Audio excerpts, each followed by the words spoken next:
Hello and welcome back to the channel. My name's Dr. James Gill and you've joined me for a session on the interrupted suture. This was perhaps my favouriteest day at medical school because I knew that I'd made it. I was learning a physical skill, not where I'd be able to diagnose a patient, but where I'd actually be able to use my hands to help them. So with that in mind, let's go through how we perform the interrupted suture with some kit that I've got over here, and crucially pay attention to the things that are required in terms of the forceps, etc., because you can buy these relatively cheaply online and you don't need artificial skin to practice at home. You can do that on a simple banana. With that in mind, let's grab some kit and start suturing. When we're actually looking at the suture we're going to use, one of the questions we want to ask is what is the size of the suture we're using, with 1/0 here being the largest all the way up to 3/0, and that might indicate the area that we're going to use. So for example, 1/0 we may use over joints, and 3/0 is going to be very fine work, maybe towards the face, for example. Then we want to think, what is the material? Is it Vicryl? So this is going to be absorbable and can therefore be used internally or externally as well for that matter. Then we've got Mersilk, so this is going to be very resistant. And then finally we've got another form of Ethylon Vicryl, but this time is PDS, and they highlight on them that again this is a monofilament but absorbable suture. So the idea being that we have something very fine that doesn't need to be removed. By comparison, we've got something very thick which doesn't need to be removed, and then we've got medium thickness, but this is Mersilk, so this is braided and it's very strong, but does have to be removed. We can also see on the packets the nature of the needle. So here we've got a diamond shape. That's suggesting we have a diamond-shaped needle, and thus the cutting point is on the bottom. By comparison, for something that we may be using internally, we've got a circular needle. These are going to determine where in the body we're using these, and more importantly, why we're going to choose that particular area. So for example, I wouldn't choose a cutting needle if I was worried about damaging surrounding structures. That would much be the case for a circular needle like so.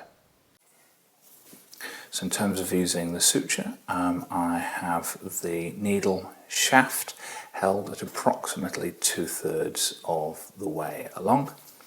I'm getting the rat tooth forceps and I'm elevating the edge that I'm going to penetrate, and the needle is coming in at 90 degrees, about 5 millimeters from the wound edge.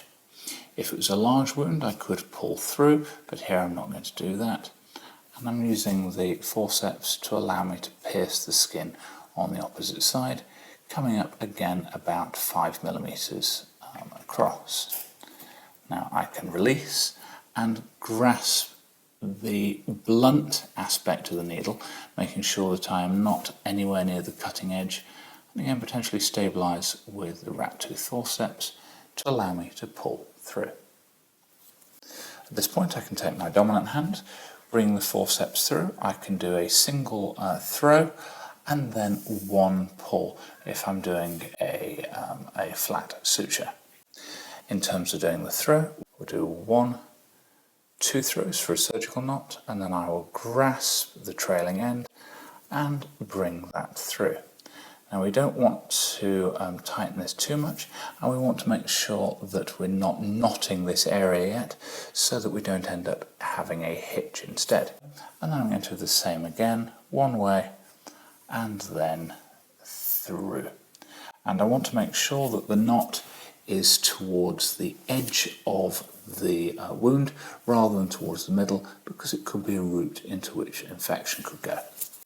I'm then going to come in and just trim the sutures at approximately 1 centimetre out.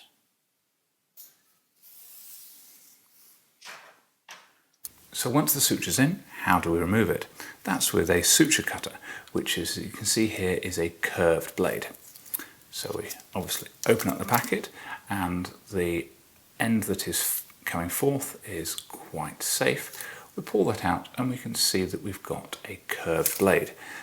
This means there's no risk to the patient from one side of the cutter, so it allows us to get in underneath the sutures and then pull them out nice and straightforward. We're also going to be using forceps to grasp the suture, allow us to rise it up, and then come in underneath the suture cutter and sever the suture, pulling it out from the knot. And obviously when we're at the other side of the spectrum, we want to be able to remove the sutures. So we're going to take our suture removal blade. So in my dominant hand, I've got the tweezers and I've got the suture removal tool in my non-dominant hand. I'm going to try to pick up the suture and I'm going to come pulling up away from the patient. At which point I'm going to put the suture removal tool down and come back in to grip the knot, and that should allow me to pull out the suture and I can then discard it. Well, I hope that was a useful video.